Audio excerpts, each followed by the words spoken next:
అపోస్తుల కార్యములు దేవుని యొక్క వాక్యాన్ని మనం పరిశీలన చేసినట్లయితే అపోస్తుల కార్యములు 10వ అధ్యాయము అపోస్తుల కార్యములు 10వ అధ్యాయము 4వ వచనం మనం చూసినట్లయితే అతడు దూత వైపు తేరు చూచి భయపడి ప్రభువా ఏమని అడిగను. అందుకు దూత నీ ప్రార్థనలు నీ ధర్మకార్యములు దేవుని సన్నిధికి జ్ఞాపకార్థముగా చేరినవి. నీ ప్రార్థనలు నీ ధర్మకార్యములు దేవుని సన్నిధికి జ్ఞాపకార్థముగా చేరినవి. ఇక్కడ మనం చూస్తున్నటువంటి ఇక 10th చాప్టర్ యాక్ట్స్ అపోస్తుల కార్యాలు 10వ అధ్యాయం మనం పరిశీలన చేసినట్లయితే అపోస్తుల కార్యాలు 10వ అధ్యాయంలో ఉన్నటువంటి ఒక పర్సన్ అందరికి కూడా సుపరిచితమైన వ్యక్తి. అతని పేరు కొర్నేలి.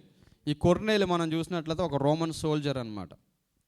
ఒక రోమన్ గవర్నమెంట్లో సోల్జర్గా అంటే ఒక సైనికునిగా పనిచేస్తున్నాడు. అక్కడ మనం చూసినట్లయితే 10వ అధ్యాయము మొదటి వచనం మనం చూస్తే ఇటలీ పటాలం అనబడిన పటాలములో శతాధిపతి అయిన కొర్నేలి అని ఒక భక్తిపరుడు కైసరయ్యలో ఉండెను. ఇతని పేరు కొర్నేలి.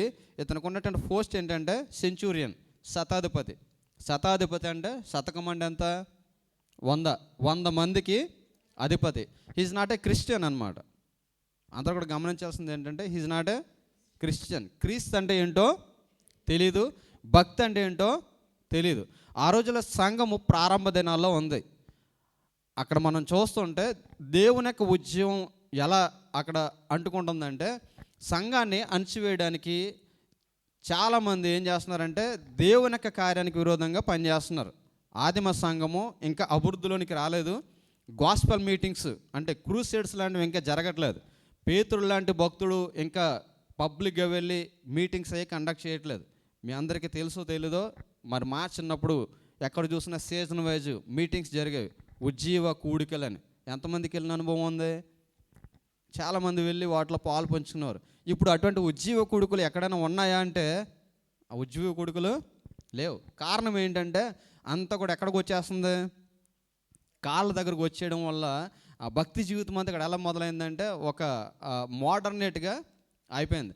ఆ రోజుల్లో ఎక్కడైనా ఉజ్జీవ సభ జరుగుతుంది, ఉజ్జీవ కూడుక జరుగుతుందంటే చాలామంది ఏం చేశారంటే ఇంచుమించు 2-3 రోజులు జరుగుతున్నప్పుడు ఆ 2-3 రోజులు కూడా వెళ్ళి అక్కడ పడుకున్న సందర్భాలు చాలామందికి ఉంది. నాకు కూడా ఉంది అటువంటి ఎక్స్పీరియన్స్. మా అమ్మ వాళ్ళు మమ్మల్ని తీసుకుని వెళ్ళిపోయి ఏం చేస్తారంటే గడ్డి ఆ యొక్క గ్రౌండ్ మీద వేసి ఆ మీటింగ్స్ జరుగుతున్నప్పుడు 3 రోజులు అక్కడే పడుకుని 3 రోజులు అక్కడ ప్రార్థన చేస్తున్న అనుభవాలు ఆ రోజుల్లో ఉన్నాయి. పేతురు భక్తుడు దేవుని యొక్క సువార్తను ఇంకా ప్రకటన చేస్తున్నప్పుడు ఆదిమ సంఘంలో ఇంకా ఉజ్జీవ జ్వాలలు రగులుతున్నాయి. ఇంకా దేవుని యొక్క సువార్త అంతగా స్ప్రెడ్ అవ్వలేదన్నమాట. మనం చూస్తే 3వ అధ్యాయంలో మొదటి ప్రసంగం చేస్తే 3000 మంది, ఆ తర్వాత 5000 మంది చేర్చబడ్డం మనము చూస్తాం. దేవుడు ఆశ్చర్యకరంగా అక్కడ దేవుని యొక్క కార్యాన్ని ఎలా చేస్తున్నాడంటే ఒక్కొక్క ప్లేస్లో ఒక్కొక్క వ్యక్తిని దేవుని కొరకు నిలబెట్టుకున్నట్లుగా మనం చూస్తాం. 7th చాప్టర్ మనం చూస్తే 7వ చాప్టర్లో 7వ అధ్యాయంలో మనం చూస్తే 6-7 అధ్యాయాలు మనం చదివితే స్టెఫెన్ దేవుడు నిలబెట్టుకున్నాడు. స్టెఫెన్ దేవుడు నిలబెట్టుకుని స్టెఫెన్ ద్వారా సూచక్రియలు, మహత్కార్యాలు, అద్భుత కార్యాలు జరిగించినప్పుడు ప్రజలందరూ కూడా ఆయన యొక్క బోధకు, ఆయన యొక్క భక్తికి విస్మయం మంది ఏం చేస్తారంటే దేవుని అందు విశ్వాసం ఉంచి అనేక మంది దేవుని వద్దకు త్రిప్పబడ్డారు. ఒక్కడి ద్వారా అనేక మంది తిప్పబడ్డారు. అక్కడ మనం చూస్తే పిలుపుతో ఆత్మ అంటది, పిలుపు నువ్వు లేచి ఇదిగో పలానా వ్యక్తి పలానా చోట నుంచి ఇంకొక చోటకి వెళ్ళిపోతున్నాడు, వెళ్ళి ఆ వ్యక్తితో నీవు మాట్లాడు. ఇదిగో ఆ వ్యక్తి గాజా నుంచి ఇథియోపియా వెళ్తున్నాడు. ఇథియోపియా అంటే ఆఫ్రికా వెళ్తున్నాడు అనమాట.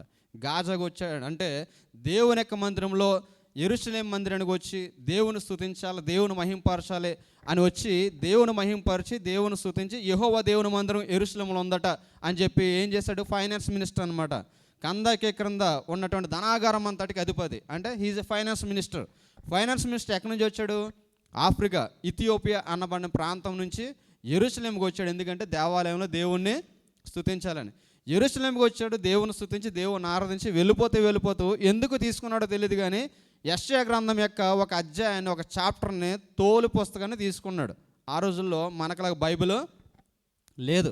ఎవరన్నా వాక్యం చదవాలంటే దాన్ని మరలా కాపీ ఏం చేయాలి? తోలు మీద రాయించుకుని తీసుకుని వెళ్ళాలి. యెషయా గ్రంథాన్ని తీసుకుని రండి, యెషయా గ్రంథాన్ని చదవండి అంటే ఆ రోజుల్లో ఏం చేసేవారట? ఒక తోలు గ్రంథం అంటే ఇంచుమించు మనం రోల్ చేస్తాం చూస్తారా, కార్పెట్ కార్పెట్లో ఉండేదన్నమాట. ఆ తోలు గ్రంథాన్ని తీసుకొచ్చి ఇలా పరిస్తే ఆ రాయబడిన దాన్ని చదివేవారు. అంటే వారు అంత కష్టపడి దేవుని యొక్క వాక్యాన్ని స్టడీ చేసేవారు. ఇప్పుడు ఈ వ్యక్తి చదువుకుంటుంటే అక్కడ ఒక విషయం రాయబడ్డది. అతడు గొర్రెవలే వధించబడిన, వదకు తేబడిన గొర్రెవలే అతడు వధించబడిన మ్యాటర్ అతడు చదువుతుంటే ఇతనికి అర్థం కావట్లేదు అన్న విషయం ఎవరు చూశారు? దేవుడు చూశాడు. దేవుడు చూసి అన్నాడు, ఫిలిప్పు, నువ్వు పరిగెత్తుకుని వెళ్ళి పలానా వ్యక్తి ఒక చోట నుంచి ఇంకొక చోటకి ప్రయాణం చేస్తున్నాడు, కాబట్టి నువ్వు వెళ్ళి అర్జెంటుగా వ్యక్తిని నువ్వు కలుసుకోమన్నాడు. వెంటనే ఫిలిప్పు ఆత్మవశుడు ఏం చేశాడంటే పరిగెత్తడం మొదలుపెట్టాడు. దేవునికి స్తోత్రం కలుగును గాక. అతడు రథం మీద వెళ్తున్నాడు. ఫిలిప్పును దేవుడు అన్నాడు పరిగెత్తమన్నాడు. అర్థమవుతుందా మీకు? అతడు రథం మీద వెళ్తుంటే ఫిలిప్పును అన్నాడు నువ్వు పరిగెత్తుకుని వెళ్ళమన్నాడు. మీరు చాలా మంచి వాళ్ళు, ఏమీ లేకుండా వస్తున్నారు, కానీ చాలామంది కారు పంపిస్తేనే వస్తారు. ఏం చేస్తారు? దేవుడి దగ్గరికి కారు పంపిస్తేనే వస్తామంటారు. మన మందిరానికి చాలామంది రాకపోవడానికి కారణం ఫస్ట్ రీజన్ ఏంటంటే దెర్ ఇస్ నో ట్రాన్స్పోర్టేషన్. దేవునికి స్తోత్రం కలుగును కాక. అంటే ట్రాన్స్పోర్టేషన్ పెడితే దేవుని దగ్గర రావడం అన్నది మనం గాడ్ని యూజ్ చేసుకుంటున్నట్టు అనమాట. మనం దేవుణ్ణి యూజ్ చేసుకుంటున్నాడు. ఇప్పుడు ఫిలిప్పుని పిలిచి అన్నాడు నువ్వు పరిగెత్తుకుని వెళ్ళి ఆ రథాన్ని కలుసుకోమంటే ఫిలిప్పు వెంటనే తండ్రి ఏంటి రథం మీద వెళ్తున్నాడు కదా, నన్ను పరిగెత్తుకుని వెళ్ళమంటున్నావు ఏంటి అనలే. వెంటనే ఏం చేశాడు? పరిగెత్తుకుని వెళ్ళాడు. చాలామందిని మనం చూసినట్లయితే దేవుని యొక్క పని చేయమన్నప్పుడు ముందు ప్రిపరేషన్ ఉండాలి. ముందు ఏముండాలి? మనకి ప్రిపరేషన్ ఉండాలి. దేవుని పని చేయాలంటే ఏం చేయాలి? మీరు వాక్యం చదవండి అమ్మా అంటే అయ్యో ముందు చెప్పలేదు కదండి అంటారు చాలామంది. వారం రోజులు చెప్తే నువ్వు చదివేదేంటి అండ్ వారం రోజులు ముందు చెప్తే మనం చదివేదేంటి? ప్రిపరేషన్ అన్నది ఏంటంటే గాడ్ వర్క్ కోసం ఎప్పుడైనా సరే ఎలా ఉండాలంటే ఎప్పుడు కూడా సంసిద్ధత కలిగి ఉండాలి. పలానా సౌజన్య వాక్యం చెప్తుంది ఈరోజు అంటే అయ్యా నేను ప్రిపరేషన్ లేదు కదా అన్న స్థితిలో సౌజన్య ఉండడానికి వీల్లేదు. లేదంటే శాంతి, పద్మ ఎవరైనా సరే వీళ్ళు ఎవరైనా సరే పాట పాడమంటే అయ్యో ఏ పాట పాడాలో చూసుకోలేదండి, ముందు చెప్తే చూసుకుందాం కదా. ముందు చెప్తే మీరు చూసుకునేదండి, గుడ్డోళ్ళు కూడా పాడతారు. దేవునికి స్తోత్రం కలుగును కాదు. దేవుని యొక్క పని కొరకు మనం ఎప్పుడు కూడా ఎలా ఉండాలంటే సిద్ధపాటు కలిగి ఉండాలి. దేవుని పని కొరకు ఎప్పుడు కూడా ఎలా ఉండాలంటే పరిగెత్తే అనుభవాన్ని మనము కలిగి ఉండాలి. ఫిలిప్పును లేచి వెళ్ళి ఆ రథాన్ని కనుగోమంటే ఫిలిప్పు ఏమాత్రం కూడా తడువు చేయలేదట. తడువు చేయకపోతే ఎక్కడ గాజా, ఎక్కడ యెరూషలేము నుంచి పరిగెత్తుని వెళ్తే ఆ వ్యక్తిని కలుసుకున్నాడు, ఒక చోట కలుసుకున్నాడు. కలుసుకుంటే అప్పుడు ఆ వ్యక్తి రథం అది తీసుకుని అడుగుతాడు, ఏంటి నీకు చదువుతున్నది ఏమన్నా అర్థమవుతుందా అని అంటే అప్పుడు చెప్తాడనమాట, నేను చదువుతున్నాను కానీ నాకేమీ అర్థం కావట్లేదు. ఎంతకీ రాసినటువంటి వ్యక్తి ఎవరి కోసం రాశాడు, ఎందుకు రాశాడు, అతని కోసం రాసుకుంటున్నాడా అంటే కాదు, ఇది అతని కోసం రాదు, రాయబడతా ఒక వ్యక్తి వచ్చాడు లోకానికి, యేసుక్రీస్తు అని, ప్రజలందరి కొరకు ప్రాణం అర్పించాడు, ప్రజలందరి కొరకు రక్తం కార్చాడు. ఇప్పుడు ఆయనే నిజమైన దేవుడు. ఆయన మనకు కానీ ఆ రక్షణ ఇవ్వకపోతే అందరూ కూడా నశించిపోయేవారమంటే అప్పుడు వెంటనే అంటాడు, ఇదిగో నీళ్ళు ఉన్నాయి కదా నాకు బాప్తిస్మం ఇచ్చా అంటాడు. దేవునికి స్తోత్రం. బాప్తిస్మం ఇస్తాడు. బాప్తిస్మం ఇచ్చిన తర్వాత ఒక వ్యక్తి ఆఫ్రికా వెళ్ళాడు. ఆ వ్యక్తిని బట్టి ఆఫ్రికా అంతా కూడా క్రిస్టియన్గా మార్చబడ్డారు. దేవునికి స్తోత్రం కలుగును. వన్ పర్సన్ అనమాట. దేవుడు ఎప్పుడు కూడా సరైన ఒకరిని పట్టుకుంటాడు, ఆ ఒక్కడి ద్వారా 100 మందిని ఇన్స్పైర్ చేస్తాడు. ఒక్కని పట్టుకుని ఆ ఒక్కని బట్టి 100 మందిని ఇన్స్పైర్ చేస్తాడు. ఇక్కడ మనం చూసినట్లయితే ఒక చాప్టర్ బై చాప్టర్ మీరు స్టడీ చేయండి. 7వ అధ్యాయంలో మనం చూస్తే పౌలు సౌలుగా ఉన్నప్పుడు సంఘానికి అపరిమితమైనటువంటి హింస కలగజేస్తాడు. సంఘానికి అపరిమితమైన హింస కలగజేసి దేవుని యొక్క నామం మహింపరచబడకుండా అణిచివేయాలని సౌలు ఎంతో ప్రయత్నం చేసి ప్రధాన యాజకుల దగ్గరికి వెళ్ళి పత్రికలు తీసుకొని ఎవరైతే యేసు అనబడినటువంటి పేరుని బట్టి ఆరాధిస్తారో స్తుతిస్తారో వారందరిని కూడా చంపేస్తానని చెప్పి పత్రికలు తీసుకుంటే దేవుడు దర్శిస్తాడు. 7వ అధ్యాయంలో దేవుడు దర్శించి సౌలును పౌలుగా మారుస్తాడు. 1 పర్సన్ అనమాట. ఒకే ఒక్కడిని పట్టుకున్నాడు, ప్రపంచాన్ని తారుమారు చేశాడు. దేవునికి స్తోత్రం కలుగును గాక. ఒక్కనిద్దరిని కాదు ఇన్స్పైర్ చేస్తా పౌలు. ఎన్ని పత్రికలు రాశాడు? ఇంచుమించు 14 లెటర్స్ బైబిల్ గ్రంథాలు మనం చూస్తే క్రొత్త నిబంధన అంతా కూడా పౌలు పుస్తకాలు లేకపోతే ఈరోజు క్రొత్త నిబంధన ఉండేది కాదేమో. యేసుక్రీస్తు యొక్క నామాన్ని చులకనగా చూసి యేసుక్రీస్తు యొక్క నామాన్ని అణిచివేయాలనుకున్నటువంటి ఆ యొక్క పౌలు భక్తుల్ని సౌలుగా ఉన్నటువంటి సౌలును తీసుకుని వచ్చి పౌలుగా మారిస్తే ఎంటైర్ వరల్డ్ని ఇన్స్పైర్ చేశాడు ఒకే ఒక్కడు.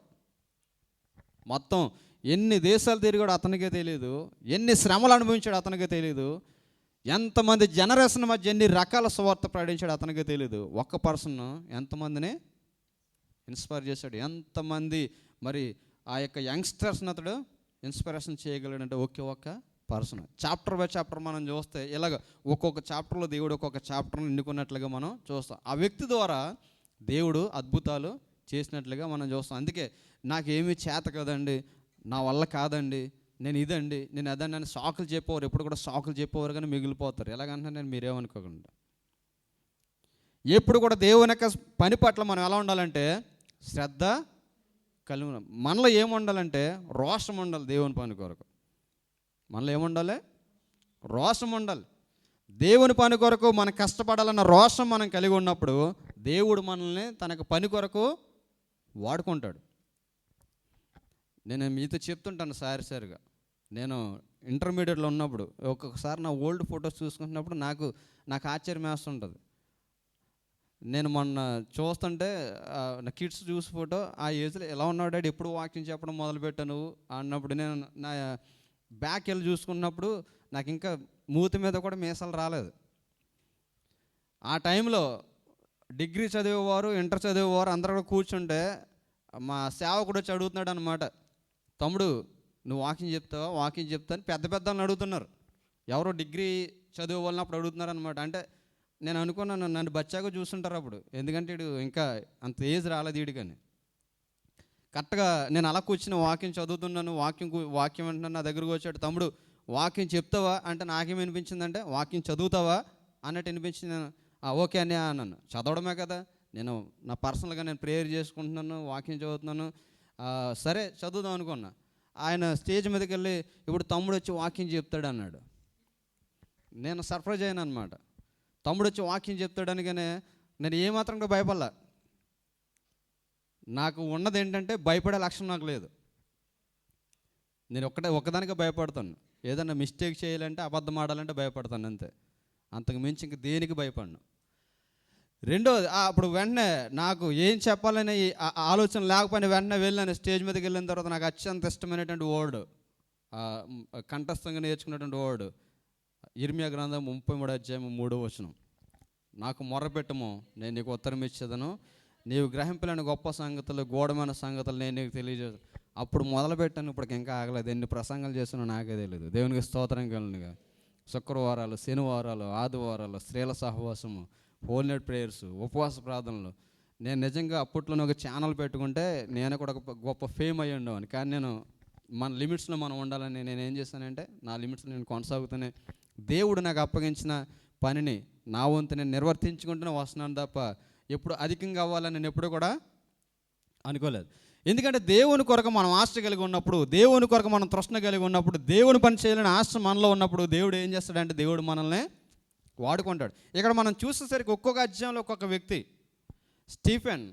స్టెఫెన్ ఎంతమందిని ఇన్స్పైర్ చేశాడు. ఈరోజు కూడా స్టీఫెన్ యొక్క లైఫ్ ఎంతమందికి ఇన్స్పిరేషన్గా ఉంది. ఒక అపోజిట్ అయిన పౌలు ఎంతమందిని ఇన్స్పిరేషన్ చేయగలిగాడు. అక్కడ మనం చూస్తే ఈ యొక్క 10వ చాప్టర్కి వచ్చేసరికి దేవుడు మరలా ఎవరిని ఎన్నుకున్నాడంటే, ఎవరి వైపు చూస్తున్నాడంటే కొర్నేలు వైపు చూస్తున్నాడు. దేవుడు ఎప్పుడు కూడా ఎక్కువ సంఖ్యను చూసేవాడు కాదు. దేవుడు ఎప్పుడు కూడా చూస్తాడు, ఒక్క పర్సన్ కనుగొంటాడు. ఆ పర్సన్ ద్వారా దేవుడు అద్భుతాలు, ఆశ్చర్యమైన కార్యాలు చేసే దేవుడు. ఇక్కడ కొర్నేలు దగ్గరకు వచ్చేసరికి, ఇక్కడ కొర్నేలు హీజ్ నాట్ ఏ క్రిస్టియన్ అనమాట. అతడు క్రైస్తవుడు కాదు, దేవుని యందు భయభక్తులు కలిగిన వ్యక్తి కాదు, దేవుని యొక్క ధర్మశాస్త్రం తెలిసిన వ్యక్తి అంతకంటే కానే కాదు. బట్ అక్కడ మనం చూస్తే ఈ యొక్క 100 మందికి అధిపతి అయినటువంటి అధిపతి దేవుని గురించి ఎలా విన్నాడో తెలియదు, కానీ దేవుని యొక్క భక్తుని గురించి ఎలా తెలిసిందో తెలియదు, కానీ కంటిన్యూస్గా ప్రార్థన చేస్తున్నాడట. మరి ఏమని ప్రార్థన చేస్తున్నాడో మనకు తెలియదు, ఏమని దేవునికి మొరపెడుతున్నాడో మనకు తెలియదు. ఈ ప్రార్థనలన్నీ కూడా చేస్తుంటే సడన్గా ఒక మధ్యాహ్నకాల సమయంలో 3 గంటల టైంలో దేవదూత ప్రత్యక్షమై వెంటనే అన్నదట, కొర్నేలి నీ ప్రార్థనలన్నీ కూడా దేవుని దగ్గరికి వెళ్ళిపోయినాయి అన్నదట. పగల 3 గంటల టైంలో. అంటే he don't know what is about God. దేవుని గురించి ఏమో కూడా తెలియదు, దేవుని యొక్క వాక్యము తెలియదు, ప్రార్థన ఎలా చేయాలో తెలియదు.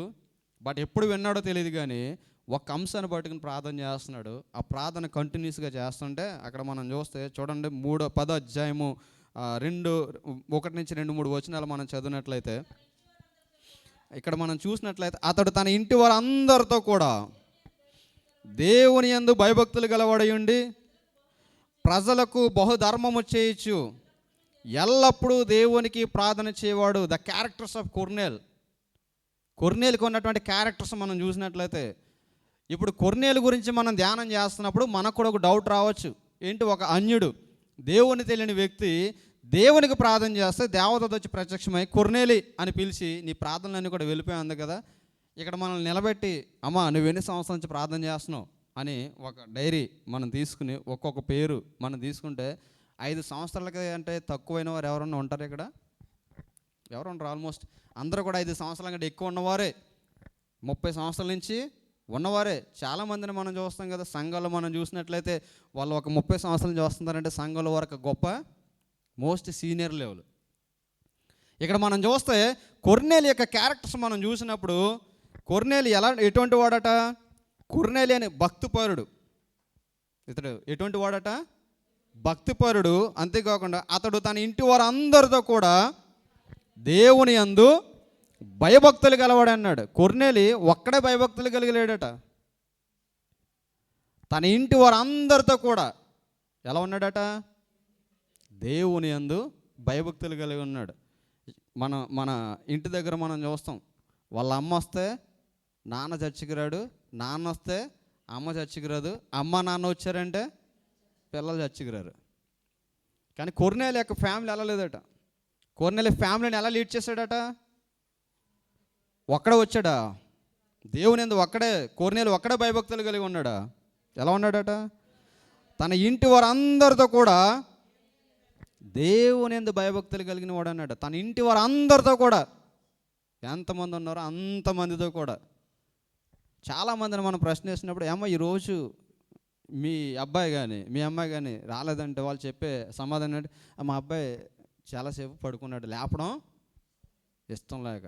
మీరు చూస్తున్నారు కదా, వచ్చిన దగ్గర నుంచి ఏ రోజన్నా నేను జాన్ ఏ రోజన్నా మానిపించడం మీరు చూసారా? నేను ఏ రోజు మానిపించలేదు. మానిపించడం కూడా చాలా కమిటెడ్గా చెప్తాను. ఈ టైంకి లెగాలి, లెగకపోతే it will be very serious అని చెప్తాను. ఇంతకుముందు అలారం కూడా పెట్టుకునేవాడు కాదు, కానీ స్కూల్కి కూడా పెట్టుకోడు. కానీ మా జాను చర్చికి మాత్రం అలారం పెట్టుకుని లేస్తాడు. దేవునికి స్తోత్రం కలుగుగా. నేను ఒకటి అంటే గాడ్ విల్ బ్లెస్ యూ, నేను కాదు, దేవుడు బ్లెస్ చేసేవాడు. దేవుడు పని చేస్తే దేవుడు బ్లెస్ చేస్తాడు. ఎందుకంటే we have to show them as a role model.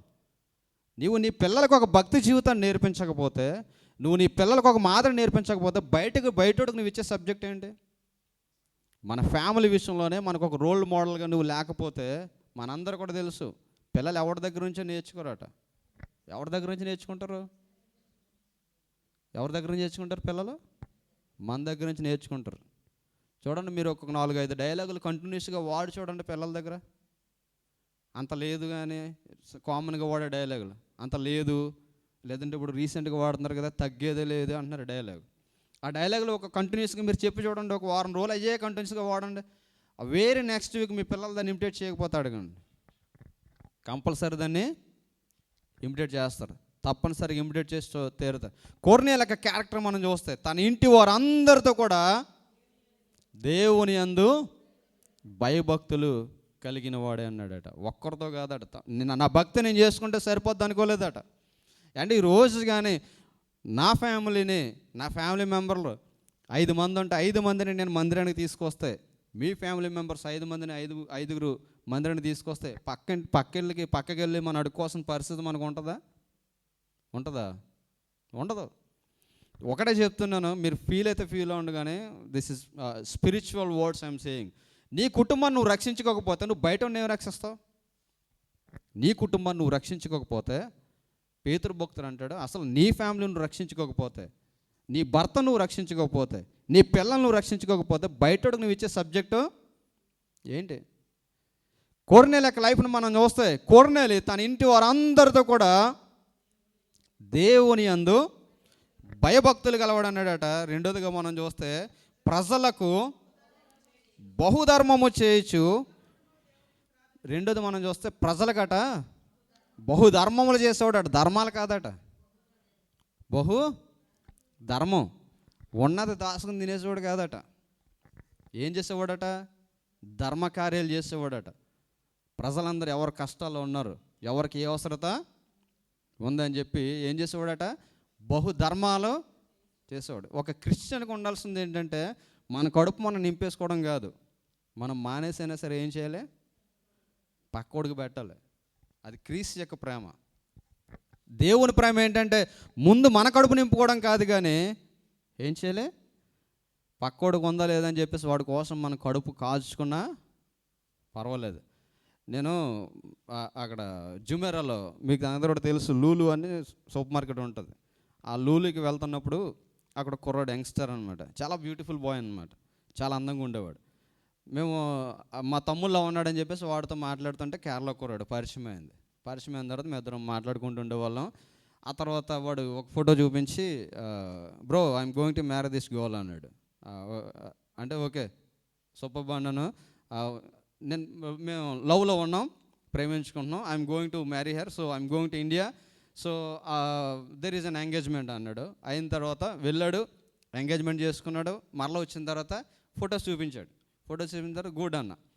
ఆ తర్వాత after while few months later అనమాట, కొన్ని నెలల తర్వాత నేను అడిగాను, మరి ఎంగేజ్మెంట్ చేసుకున్నావు కదా, పెళ్ళి ఎప్పుడు చేసుకుంటావు? మీ ఆవిడ పెళ్లి చేసుకుని తీసుకొచ్చేసి ఇక్కడ ఫ్యామిలీ సెట్ చేసుకోవచ్చు కదా, ఎలాగ మీ డాడీ వాళ్ళంతా ఎక్కడ ఉన్నారు కదా అంటే ఒక న్యూస్ చెప్పాడు అనమాట. Bro I got affected by the blood cancer, నాకు బ్లడ్ క్యాన్సర్ ఉంది. సో నాకు బ్లడ్ క్యాన్సర్ ఉంది, నేను ట్రీట్మెంట్ తీసుకున్నాను, ఆ ఇంటికి వెళ్ళిన తర్వాత చాలా సిక్ అయిపోయాను. సో అంతా కూడా అయింది. కానీ ఈ విషయం ఆ అమ్మాయికి తెలిసిన తర్వాత ఈ యొక్క మ్యారేజ్ని రద్దు చేసుకున్నారు. సో ఇంకా ఆ అమ్మాయి నాతో మాట్లాడడం మానేసింది. అప్పుడు నేను what is the meaning of love then అన్నాను. ఇప్పుడు మీరిద్దరు ప్రేమించుకున్నప్పుడు, అమ్మాయి నేను ప్రేమించింది అన్నప్పుడు, నిన్న అమ్మాయి ప్రేమించింది అన్నప్పుడు ఎంత మరి ఇంకా దానికి అర్థం ఏంటి అని చెప్పేసి అడిగాను. ఇక్కడ మనం చూసినట్లయితే జ్ఞాపకార్థం అని చూసారా, చాలామందికి ఏముండదంటే జ్ఞాపకం ఉండదు. చాలా ప్రామిసెస్ మనం చేస్తాం, చాలా రకాలుగా చాలా మాటలు మాట్లాడతాం, కానీ జ్ఞాపకార్థం మనకు ఉండదు. కానీ దేవుడు ఎప్పుడు కూడా ఏం చేస్తుంటాడో జ్ఞాపకం పెట్టుకునేవాడు. ఇప్పుడు అయిన తర్వాత మళ్ళీ రీసెంట్గా మనం వచ్చిన తర్వాత మళ్ళీ సంథింగ్, మళ్ళీ క్యాన్సర్ అంటే that is not a small disease, చాలా అది మరణంతో పోరాడే వ్యాధి. కాబట్టి మనం మరలా మాట్లాడుతుంటే ఇక్కడ మరలా చిన్న స్లాట్ వచ్చింది, ఇక్కడ తీయాలన్నారు బ్రో అని చెప్పేసి అన్నాడు. నాకు చాలా బాధేసింది. అబ్బాయిని చూసినాడు, చాలా బాగుండేవాడు, చాలా క్యూట్గా ఉండేవాడు. పాపం అంతా కూడా అంత బ్లడ్ అంతా కూడా మారిపోయి ఫేస్ కాలక్రమేణా మారిపోతుంది అనమాట. ఏంటి కుర్రాడు ఎంత బాగున్నాడు, ఎంత బ్యూటిఫుల్ బాయ్ ఎలాగైపోతున్నాడు అని చెప్పేసి నేను చాలా బాధపడ్డాను. ఒక నైట్ అతని గురించి ఆలోచిస్తుంటే నాకు తెలియదు సడన్గా ఫోన్ వచ్చింది, వాడి దగ్గర నుంచే ఫోన్ వచ్చింది. ఫోన్ వచ్చి హాస్పిటల్ అడ్మిట్ అయ్యాను, ఇలా హాస్పిటల్లో సడన్గా ఆపరేషన్ చేశారు, 4 hours ఆపరేషన్ చేశారు బ్రో, నేను అన్కాన్షియస్లోకి వెళ్ళిపోయాను, వాళ్ళు ఇచ్చినటువంటి అనస్థేషియా అన్న టైం కంటే నేను ముందు లేవలేదు, నేను చచ్చిపోయాను అనుకున్నారు అని చెప్పేసి సడన్గా మిస్ కాల్ వస్తే నేనే కాల్ చేశాను. కాల్ చేసి అన్నాడు అనమాట. సెకండ్ టైం మళ్ళీ కాల్ చేశాడు.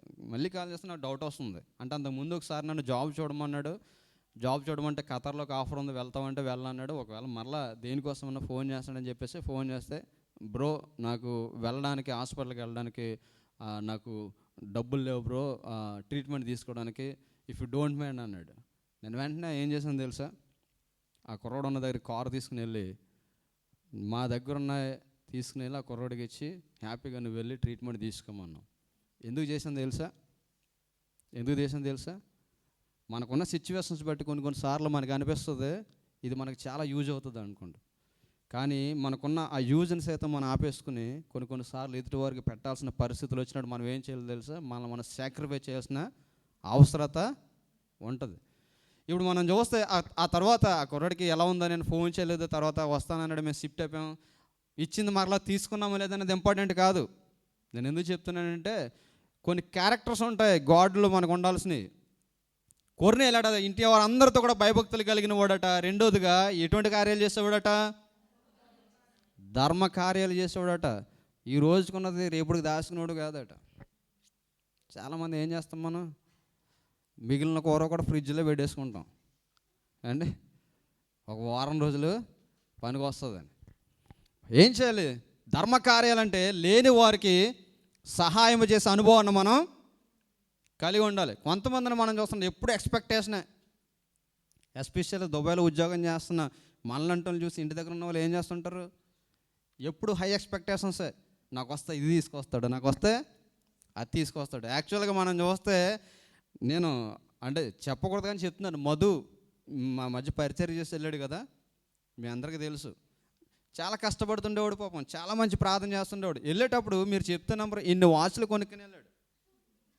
నేను అన్నాను, మధు నీకు అసలు ఏమైనా పని చేస్తుందో, ఇదిగో నువ్వు వెళ్ళిన ఒక 15 రోజులకి నువ్వు ఇచ్చింది సరిగ్గా తిరగకపోతే తర్వాత నిన్ను కామెంట్ చేస్తారు. ఆ 15 రోజులు దాటిన తర్వాత ఎవడ నిన్ను పట్టించుకోవడం అంటే, మరి ఆ వీధిలో ఉన్న వాళ్ళందరూ కొనుక్కెళ్ళాడు ఏంటో నాకు తెలియదు కానీ ఇన్ని వాచ్లు కొనుక్కెళ్ళాడు. మధుగానే ఉండిపోయాడు. అక్కడ ఉన్న వాళ్ళ పరిస్థితులు మారిపోయినాయి. ఇందులో ఎవరు లాస్ అయ్యారంటే, ఎవరు లాస్ అయ్యారు? ఇండియాలో ఉన్న వాళ్ళు నీ దగ్గర నుంచి బోర్డు అంత ఎక్స్పెక్ట్ చేస్తారు. ఎక్స్పెక్ట్ చేసే వాళ్ళని ఎప్పుడు కూడా మనం ఏం చేయాలంటే దూరంగానే పెట్టాలి. దేవుని కొరకు, దేవుని పని కొరకు, దేవునిలో ఉన్న మనం ఎప్పుడు కూడా ఎలా ఉండాలంటే, ధర్మ కార్యాలు లేని వారికి సహాయం చేసే స్థితిలో. కొర్నేలుకు ఉన్నటువంటి ఫస్ట్ క్యారెక్టర్ ఏంటి? దేవుని యందు తన కుటుంబం వారందరితో కూడా భయభక్తులు కలిగిన వాడట. రెండోదిగా ధర్మ కార్యాలు చేసే లక్షణం. పెట్టాలన్న లక్షణం ఎప్పుడు వస్తుంది? పెట్టాలన్న లక్షణం ఎప్పుడు వస్తుంది? ఎప్పుడు వస్తుందండి? ఎప్పుడు వస్తుంది? పెట్టాలన్న లక్షణం ఎప్పుడు వస్తుంది? పెట్టాలన్న మనసు ఎప్పుడు వస్తుంది? మన దేవుని మనసు కలిగి ఉన్నప్పుడు, దేవుని యందు మనము భయభక్తులు కలిగినప్పుడు ఏమనిపిస్తుంది తెలుసా? క్రీస్తు నా కొరకు ప్రాణం పెట్టాడు కదా, ఆఫ్టర్ ఆల్ ఈ యొక్క 200 వాడికి ఇస్తే ఏమి. అందుకే తీర్పు దినం ఉందట, అందరూ కూడా వచ్చి నిలబడుతున్నారట.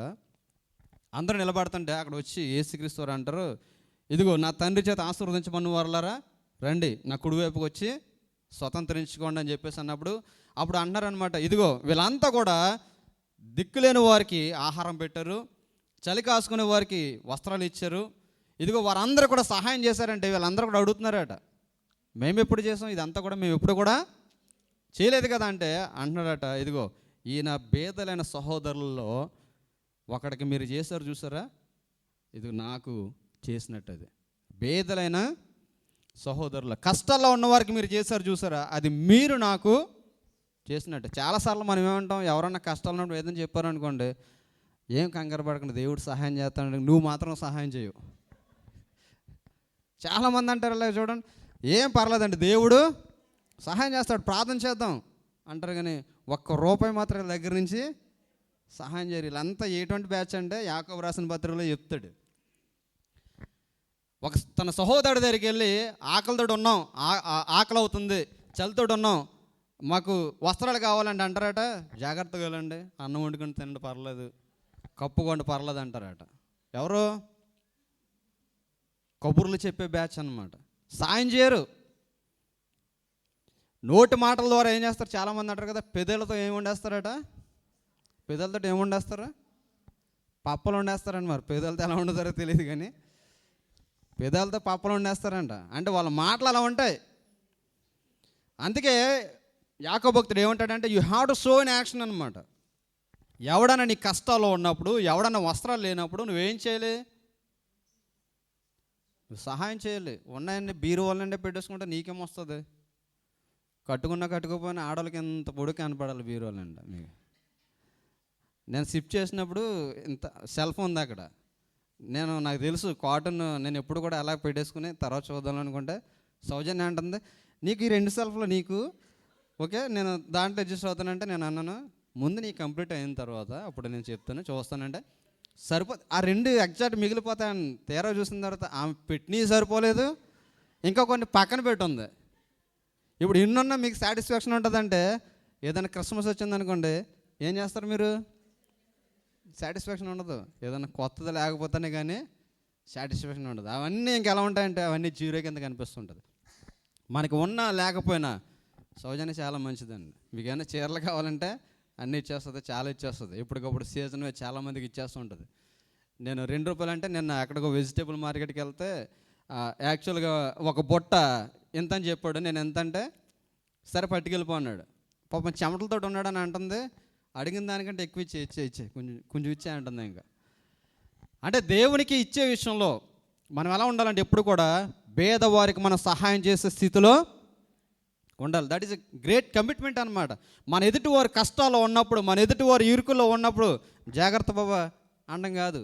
మన దగ్గర ఏముండి ఉంటుంది మనం వెంటనే సహాయము చేయాలి. పౌలు భక్తుడు అదే చెప్తాడు. కొన్ని సంఘాలట, కొన్ని సంఘాల్లో కొంతమంది అవసరతలో ఉంటే సంఘం ఏం చేస్తుందట, వారి యొక్క అవసరతలు తీరుస్తూ ఉండేదట. వారి అవసరతలు తీరుస్తూ ఏం చేసేవారు, వారికి సహాయం చేసేవారు. కొర్నేలి కలిగి ఉన్నటువంటి గ్రేట్ క్యారెక్టర్ ఏంటంటే ధర్మకార్యాలు ఎప్పుడు కూడా చేస్తూ ఉండేవాడట. అంతేకాకుండా ఇంకా మనం చూసినట్లయితే దేవుని యందు భయభక్తులు గలవాడండి, ప్రజలకు బహుధర్మము చేయొచ్చు, ఎల్లప్పుడూ దేవునికి ప్రార్థన చేస్తూ ఉండేవాడట. ఎప్పుడు? అప్పుడప్పుడునే, ఎల్లప్పుడూ కూడా ఎవరికి ప్రార్థన చేసేవాడట? దేవునికి ప్రార్థన చేసేవాడు. అవసరం ఉన్నప్పుడు కాదట, అప్పుడప్పుడు కాదట, ఎల్లప్పుడూ దేవునికి ప్రార్థన చేస్తూ మరి దేవునితో సహవాసం కలిగి ఉన్నవాడట. అందుకే ఈ క్యారెక్టర్స్ అన్నీ కూడా కలిగి ఉన్నవాడు కాబట్టి వెంటనే కొర్నేలి దగ్గరికి దేవుడు ఎవరిని పంపించాడట? మాలంటోని పంపించలేదు, దేవదూతను పంపించి అన్నాడు. అక్కడ గాడ్ ఇస్తున్న ఆ యొక్క సర్టిఫికేషన్ మనం చూసినట్లయితే, పగలు ఇంచుమించు 3 గంటల వేళ దేవుని దూత అతని దగ్గరకు వచ్చి కొర్నేలి అని పిలుచుట దర్శనమందు తేటగా అతనికి కనబడెను. అతడు దూత వైపు తేరు చూచి భయపడి ప్రభువా ఏమని అడిగిన. అందుకు దూత, నీ ప్రార్థనలను నీ ధర్మకార్యములను దేవుని సన్నిధికి జ్ఞాపకార్థముగా చేరే. నీ ప్రార్థనలు నీ ధర్మకార్యాలు దేవుని సన్నిధికి ఎలా చేరేయట? జ్ఞాపకార్థంగా చేరే. నా దగ్గర మీరు సహాయం చేస్తే నేను ఇప్పుడు జ్ఞాపకం చేసుకుంటాను. ఒకవేళ మీరు నాకు 10,000 ఇచ్చారండి, చాలా హ్యాపీగా ఫీల్ అవుతాను. 3వ రోజు ఫోన్ చేసి డబ్బులు అవసరం ఉన్నారనుకో, చాలా తిట్టుకుంటాను. ఎందుకంటే అవునా కదా, ఇచ్చినట్టు ఇచ్చాడు లాగేసుకున్నాడు ఏంటరా అనుకుంటాం. కానీ దేవుడి దగ్గర ఎలా ఉంటాడు? ప్రతిదీ కూడా జ్ఞాపకార్థమైన ఉంటుంది. ఇదిగో కొర్నేలి, నువ్వు చేసావు చూసావు భక్తి జీవితం, నీ ప్రార్థనలన్నీ కూడా నా దగ్గర ఉన్నాయి. నువ్వు చేసావు చూసావో ధర్మకార్యాలు, ఎంతమందికి ఎన్ని అవసరతల్లో నువ్వు సహాయం చేసావో అవన్నీ కూడా నా దగ్గర జ్ఞాపకార్థంగా రాయబడి ఉంది. అంటే దీన్ని బట్టి మనం ఏం అర్థం చేసుకోవాలంటే, మనం చేసే ప్రతి క్రియ, మనం చేసే ప్రతి మంచి కూడా ఎవరి దగ్గర రాయబడి ఉంటుంది? దేవుడి దగ్గర రిజిస్టర్ ఉంటుంది అన్నమాట. దేవుడి దగ్గర ఒక రిజిస్టర్ ఉంటుంది. ఆ రిజిస్టర్ని బట్టి, ఆ రిజిస్టర్లో రాయబడిన ప్రతీది కూడా దేవుడు టాలీ చేసుకుంటే అవన్నీ ఆ దేవుని సన్నిధానంలో ఎప్పుడు కూడా ఎలా ఉంటాయంటే జ్ఞాపకార్థంగా ఉంటాయి. అందుకే మనం చూస్తే ఒక విషయాన్ని అక్కడ మనం చూడగలుగుతాం. ఆ యొక్క దావీదు ప్రార్థన చేస్తూ అంటాడు, ఇదిగో నా సంచారములు నువ్వు లెక్కించినావు, నా కన్నీళ్ళు నీ బుడ్డులో దాచబడి ఉన్నవి, అవి నీ కవులలో లెక్కించబడును కదా అంటాడు. అంటే నేను తిరిగే ప్రతి తిరుగు నీకు తెలుసు, నా సంచారములన్నీ నువ్వు లెక్కించున్నావు, నేను కార్చే ప్రతి కన్నీరు బొట్టు కూడా నీ కవులలో రాయబడి ఉన్నది కదా అంటాడు. అవి కవులలో లెక్కించబడింది కదా. కవులలో అంటే అక్కడ ఉంటుంది, మన అక్కడ గ్రంథములో రాయబడింది కదా. అంటే మన కన్నీళ్ళు ఎన్ని కార్చమో దేవుడి గ్రంథంలో ఉంటుందట. మన కన్నీరు కార్చిన ప్రతి కన్నీరు కూడా దేవుని దగ్గర భద్రంగా ఉంటుంది. మనం చేసిన ప్రతి ధర్మకార్యము కూడా ఎవరి దగ్గర భద్రంగా ఉంటుంది? దేవుని దగ్గర భద్రంగా ఉంటుంది. మనం చేసే ప్రతి ప్రార్థన కూడా దేవునికి సముఖంలో ఎలా ఉంటుందట? జ్ఞాపకార్థంగా ఉంటుందట. ఇప్పుడు మీరు ఫ్రెండ్స్ ఎన్ని చెప్పుకుని ఉంటారో అండి, ఎన్ని చెప్పుకుని ఉంటారో, చెప్పుకున్నవన్నీ కూడా మనం మర్చిపోవచ్చు. చెప్తున్నాం కదా, ఒక రిలేషన్లో మనం ఎన్ని ప్రామిసెస్ చేసుకుంటామో, ఎన్ని మాటలు చెప్పుకుంటామో, కొన్ని రోజులు అయిన తర్వాత నువ్వు అన్నీ మర్చిపోవచ్చు. ఏది కూడా జ్ఞాపకం ఉండదు. కొన్ని సార్లు మనం జ్ఞాపకం చేస్తాను, కానీ చాలామందికి మనకు జ్ఞాపకము రాము. కానీ గాడ్ అంటున్నాడు, ఒకసారి నువ్వు దేవుని యొక్క సముఖంలో ప్రార్థన చేస్తే, దేవుణ్ణి ముందు పెట్టుకొని నువ్వు ధర్మకార్యాలు చేస్తూ నువ్వు నీతిగా జీవిస్తే, నువ్వు చేసిన ప్రతి ధర్మకార్యము కూడా ఎలా ఉంటుంది? రాయబడి జ్ఞాపకార్థంగా ఉంటుందట. ఏదో ఒక మెసేజ్ చెప్పాను, నాకు తెలియదు, కానీ ఆ మెసేజ్ విన్న తర్వాత నాకు సౌజన్య చెప్పింది, శాంతి అంటే చెప్పలేదులేండి. శాంతి తల్లి గారు రోడ్డు మీద వెళ్తుంటే ఎవరో బస్ స్టాండ్లో ఎవరో ఒక ఆవిడ దిక్కులేని స్థితిలో ఉంటే ఆవిడ వదిలేస్తే సరిపోయేది, ఇంటికి తీసుకొచ్చి పడుకోబెట్టి భోజనం పెట్టి పంపించారట. ఎందుకంటే ఆవిడ ఎవరికి భయపడింది? దేవునికి భయపడింది. అంటే ఇది నేను చేస్తే ఎవరో నాకు సహాయం చేస్తారని కాదు, ఇది నేను చేస్తే దేవుడు నాకు ప్రతిఫలము ఇస్తాడు. అంటే మనం చేసే ప్రతిదీ కూడా ఎలా చేయాలంటే, చాలామంది ఏం చేస్తారట, చేసే ముందు బోర్లు ఊదించుకుంటారట. యేసుక్రీస్తు వారు చెప్పారు, అది నేను కాదు. చేసే ప్రతి పని ముందు కూడా ఏం చేయించుకుంటారట? అంటే బోర్ అంటే ఒక 10 సార్లు చెప్పాలి అలాగా, ఆ సాటిస్ఫాక్షన్ ఉండదు. ఎవరన్నా బట్టలు పెట్టారనుకో, ఇది ఎవరిచ్చారు తెలుసా అని 10 సార్లు చెప్తే వాళ్ళకి సాటిస్ఫై అవుతారు, లేదంటే వాళ్ళకి సాటిస్ఫాక్షన్ ఉండదు. కానీ దేవుడు అంటున్నాడు, నువ్వు ఏదైనా సహాయం చేస్తావు, నువ్వు చేసిన సహాయం పక్కడు కూడా తెలియకూడదు. మీకు అందరికీ ఒకసారి చెప్పాను, ఫాస్ట్ గారు ఉన్నప్పుడు ఎవరైనా ఈ కళ్ళు వెళ్ళి అంటే వీజాలు లేకుండా టికెట్స్ లేకుండా వెళ్తున్న వారికి ఒక పెద్ద ఆవిడ టికెట్స్ ఇచ్చేదన్నమాట ఫ్రీగా.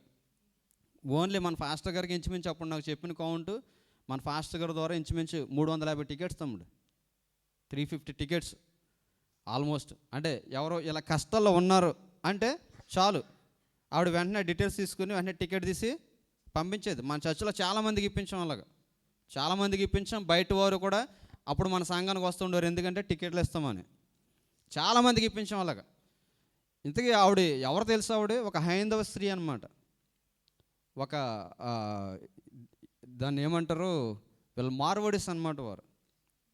ఈ మార్వడిస్ ఏం చేస్తుంటారంటే, ఒక స్టేజ్కి వెళ్ళిన తర్వాత ఈ యొక్క వాళ్ళు దీనివల్ల మనకు తృప్తి ఉండదు అని చెప్పేసి ఏమనుకుంటారంటే, ఇదంతా కూడా ఏం చేస్తారంటే అనవసరం, ఇది వ్యర్థం, దీన్ని మనం మానవ సేవే మాధవ సేవ అంటే ఇది దేవునికి యూజ్ చేసే, మనుషులకు యూజ్ చేసే నేను ఏం చేస్తారంటే, వాళ్ళు సంపాదించిందంతా కూడా ఏం చేస్తుంటారు, ఇచ్చేస్తుంటారు. అది ఇచ్చేసిన తర్వాత వాళ్ళు ఏం చేస్తారంటే, ఇంక వాళ్ళు ఒక పీస్ ఆఫ్ మైండ్ తోటి ఉంటారనమాట. చూడండి, చాలామంది అందుకే ఏం చేస్తుంటారంటే, ఈ డబ్బును ఇదంతా కూడా వదిలేసి ఏం చేస్తుంటారు, అంతా కూడా చాలా రిలాక్స్గా ఉంటారు. అందుకే యేసుక్రీస్తు వారు కూడా అంటారు, నువ్వు ధనాన్ని ప్రేమించదు, నువ్వు ధనాన్ని ప్రేమించావంటే నీ ధనం ఎక్కడ ఉంటుంది, నీ మనసు అక్కడ ఉంటుంది అంటారు. ఫర్ ఎగ్జాంపుల్ మీకు చెప్పనా, మీరు చర్చికి బయలుదేరి వచ్చారు, హ్యాండ్ బ్యాగ్లోగా 5,000 ఉన్నాయి, అది మీరు మంచం మీద పెట్టేసి వదిలేసి వచ్చేసారు ఇక్కడికి. మీరు ఎక్కడ ఉంటారు కానీ మీ మనసు అంతా ఎక్కడ ఉంటుంది చెప్పనా, హ్యాండ్ బ్యాగ్ మీద ఉండదు. అబద్ధం చెప్పకండి, హ్యాండ్ బ్యాగ్లోనే 5,000 మీద ఉంటుంది. అవునా కదా? ఎవడన్నా తీసుకుంటే ఒక నెల జీతం ఏమైపోద్ది అంటే మన ధనమే. చూడండి ఒకసారి నా అబద్ధం అనుకుంటారు. చూడండి మత్తయి సువార్త 6వ అధ్యాయము, మత్తయి సువార్త 6వ అధ్యాయము 21వ వచనం మనం చదువుదాం. నీ ధనం ఎక్కడుండునో అక్కడనే నీ హృదయం. ధనం ఎక్కడ ఉంటుందో హృదయం ఎక్కడ ఉంటుందట, అక్కడ ఉంటుందట. దేవుని వాక్యం మీద ఉండదు, దేవుని మందిరం మీద ఉండదు, కానీ మన ధనం ఎక్కడ ఉంటుందో అక్కడే మన హృదయం ఉంటుందట. కానీ కొర్నేలు దేవునికి బహుధర్మ కార్యాలు చేశాడు, దేవునందు బహు విశ్వాసము కలిగిన వాడు, తన కుటుంబం అంతటా కూడా దేవుణ్ణి ఆరాధించే అనుభవం కలిగిన వాడు. ఇప్పుడు దేవతతో వచ్చి కొర్నేలుతో చెప్తుంది, కొర్నేలి నీ ధర్మ కార్యాలన్నీ కూడా దేవుని సన్నిధికి ఎలా చేరాయట, జ్ఞాపకార్థముగా చేరాయి. దేవుని సన్నిధిలో జ్ఞాపకార్థంగా చేరితే అంటే ఇక దానిని ఎవరో కూడా చెరిపివేయనంతగా కొర్నేలి ప్రార్థనా జీవితాన్ని, భక్తి జీవితాన్ని కొర్నేలి కాపాడుకున్నట్లుగా మనం చూస్తాం. అంటే దేవుని సన్నిధానికే జ్ఞాపకార్థంగా చేరేంత భయభక్తులు కలిగిన వాడుగా కొర్నేలి జీవించాడంటే, అంటే దేవుని యందు సరైన వాక్యపు అనుభవం లేనివాడు, దేవుని యందు సరైన విశ్వాసపు అనుభవం లేనివాడు, ఎవరో చెప్తే విన్నటువంటి కొర్నేలి దేవుని యందు అంత భయభక్తులు కలిగిన వాడుగా ఉండి దేవుని యొక్క మన్ననలు అంతగా పొందుకునేవాడుగా ఉంటే, అసలు ఈరోజు యేసుక్రీస్తులోనికి రక్షణ పొందిన వారుగా ఉన్నటువంటి మనం చేసే మన భక్తి జీవితం, మనం చేసే మన ప్రార్థనలు, మనం చేసే మన క్రియలన్నీ కూడా దేవుని సన్నిధికి అసలు చేరుతున్నాయా లేదన్నది అది మనము ప్రశ్నించుకోవాలి. నేను చాలాసార్లు చెప్తుంటాను, దేవుని దగ్గరికి మన యొక్క మొర్ర చేరడం అంటే అది సామాన్య విషయం కాదు. ఎస్పెషల్లీ ఇటువంటి దేశాల్లో, లేదంటే మన ఇండియా వంటి దేశాల్లో మన యొక్క మొర్ర దేవుని దగ్గరికి చేరాలి. ప్రకటన గ్రంథంలో మనం చూస్తే ఒక నక్షత్రం క్రింద రాలుతుంది, క్రింద రాలిన తర్వాత భూమి నుంచి కొలిమి పైకి లేస్తుంది. భూమి నుంచి కొలిమి పైకి లేస్తుంది. ఈ భూమి నుంచి కొలిమి పైకి లేచి ఏం చేస్తుందంటే మొత్తం అక్కడ దేన్ని కూడా కనపడకుండా కప్పేస్తుంది అనమాట. దేన్ని కూడా కనపడకుండా కప్పేస్తున్నప్పుడు ఇదేంటి అని యోహాను అడుగుతున్నప్పుడు అప్పుడు చెప్తాడు అనమాట దేవుడు. నేను ఇదంతా ఎందుకు చెప్తున్నానంటే ఎక్స్ప్లెనేషను. ఇప్పుడు అక్కడ మనం చూసినట్లయితే దేవుని దగ్గరికి మన ప్రార్థన డైరెక్ట్గా చేరాలంటే చేరకుండా ఈ లోక సంబంధంగా ఉన్నటువంటి అనేకమైనటువంటి దేవునికి విరోధమైన కార్యాలను కూడా అడ్డుపడుతుంటాయి. డానియేలు గ్రంథంలో డానియేలు ప్రార్థన చేస్తుంటే డానియేలు ప్రార్థనకు దేవుడు సమాధానం ఇవ్వడు. దేవుడు సమాధానం ఇవ్వకపోతే ఏంటి నా ప్రార్థనకు సమాధానం రావట్లేదని ఉపవాసం ఉండి ప్రార్థన చేస్తాడు. ఉపవాసం ఉండి ప్రార్థన చేసిన దేవుడు డానియేల్ ప్రేయర్కు సమాధానం సమాధానం ఇవ్వకపోతే అప్పుడు నీరసపడిపోతే అప్పుడు ఏమంటాడంటే డానియేల్ దగ్గరికి వెళ్ళి గాబ్రియల్ని పంపించిన తర్వాత అక్కడ చెప్తాడనమాట, నువ్వేం భయపడకు, ఇక్కడ నీ ప్రార్థనలన్నీ కూడా చేరకుండా పర్షియా దేశపు దెయ్యం అడ్డుకుంటుంది. నీ ప్రార్థనలన్నీ కూడా దేవుని దగ్గరికి చేరకుండా పర్షియా దేశంలో ఒక దెయ్యం ఉంది, సాతాన్ యొక్క అధికారం ఉంది, అది అడ్డుపడుతుంది. నేను మిఖాయిల్ని పంపించి అధికారాన్ని కొట్టివేస్తాను, అప్పుడు నీ ప్రార్థనలన్నీ కూడా చేర్చబడతాయి అంటాడు. అంటే డానియేల్ చేసే భక్తి కంటే పర్షియా దేశంలో వారు చేసే అన్య సంబంధమైన భక్తి డానియేల్ భక్తి కంటే మించింది. ఇప్పుడు అర్థమవుతుందా మీకు? నేను చాలాసార్లు చెప్తుంటాను, మన ప్రార్థనా పరులతోటి సహవాసం కలిగి ఉండాలని ఎందుకు చెప్తాను? లేదంటే నా భక్తి నేను కాపాడుకుంటానంటే దేవుడు పిచ్చోడేం కాదు ఇవన్నీ రాయించడానికి. నువ్వెంత భక్తి పడవైనా, నువ్వెంత భక్తి పరురాలవైనా నీకు కొన్ని లిమిటేషన్స్ ఉంటాయి. నీకు కొన్ని దేవుడు కమిట్మెంట్స్ ఇచ్చాడు, వాటి ప్రకారం మనం వెళ్ళాలి. ఈవెన్ డానియేల్ లాంటి వాడు ప్రార్థన దేవుని దగ్గరికి వెళ్ళకపోతే అసలు నీ ప్రార్థన నా ప్రార్థన ఎంత అంటారు అసలు? నాకు తెలియదు. మరి మీకంటే డానియేల్ కంటే మీరు ప్రార్థన పడలేతే మీ గాడ్ బ్లెస్ యూ. అంటే మేము చేసిన దేవుడు మాకు అన్నీ ఇచ్చేస్తున్నాడు అంటే కొన్ని సీక్రెట్స్ నాకు కూడా చెప్పండి, మీ దగ్గర నేర్చుకుంటాను, నో వరీస్. లేదు మా ప్రార్థనలు దేవుని దగ్గరికి ఇన్ని సంవత్సరాలైనా చేరట్లేదంటే దేర్ ఇస్ సంథింగ్ రాంగ్ అనమాట. డానియేల్ ప్రార్థన చేస్తుంటే డానియేల్ ప్రార్థన దేవుని దగ్గరికి చేరకుండా పర్షియా దేశపు అపవిత్రాత్మ పట్టుకుంటే దాన్ని జయించడానికి మిఖాయేల్ని పంపిస్తాడు గాడ్. మిఖాయేల్ అంటే చీఫ్ ఏంజెల్ అనమాట. ఈ యొక్క మిఖాయేల్ వచ్చి ఆ యొక్క అపవిత్రాత్మతో ఫైట్ చేసిన తర్వాత అప్పుడు ప్రేయర్స్ అన్నీ కూడా ఎక్కడికి వెళ్తాయి? డానియేల్ ప్రేయర్స్ దేవుని దగ్గరికి వెళ్తాయి. ఒకసారి ప్రార్థన చేయండి.